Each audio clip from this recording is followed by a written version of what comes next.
Head of Campaigns at TaxPayers Alliance, Elliot Keck. Good afternoon to you. Hello, Julia. Thanks for joining us.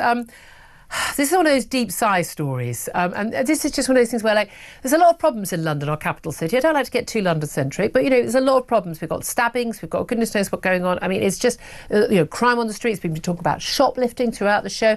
But Sadiq Khan, the man who is elected Labour London Mayor, who's actually also Commissioner, Police and Crime Commissioner as well, he's decided to spend £2.1 million of taxpayers' cash on a very, very, very important project.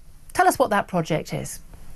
So, £2.1 million on essentially a commission to investigate London's statues, plaques and all the other commemorative art installations we have around the capital, and to look at ways to add to that. But as you say, £2.1 million, an extraordinary amount of money. I think 400 art installations have come from it, so that's £5,000 a pop.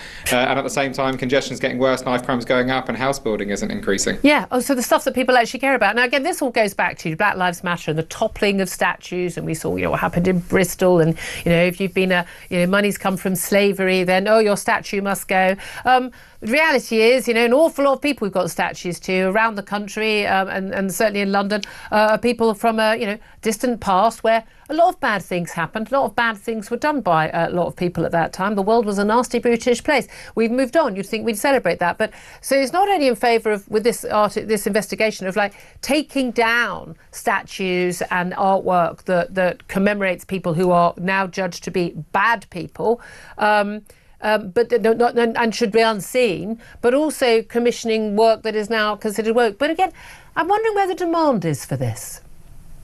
Well, yeah, absolutely. And I'll tell you what really infuriates me about this. One of the projects has been a number of plaques commemorating major LGBT events in London's history. OK, that's all very well, but we give significant amounts of taxpayer money to the exact sort of groups that should be funding these plaques themselves if they're so important.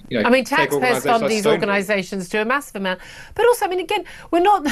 Again, I'm really, really happy that we have, equal gay rights. That is something I campaign for, and gay marriage and like. But I don't necessarily think that the state should be paying for plaques for celebrating some march or something. I'm not quite sure. Again, I thought that's what we had charities and campaign groups for. Well, yeah, entirely. And listen, anybody that's, comes from a village, town around the country, may well have some sort of local civic society that, funds and fundraisers for various plaques to commemorate major events in a local town or a local neighbourhood. And, it's entirely appropriate that the council or whoever needs to give permission to those plaques do give permission.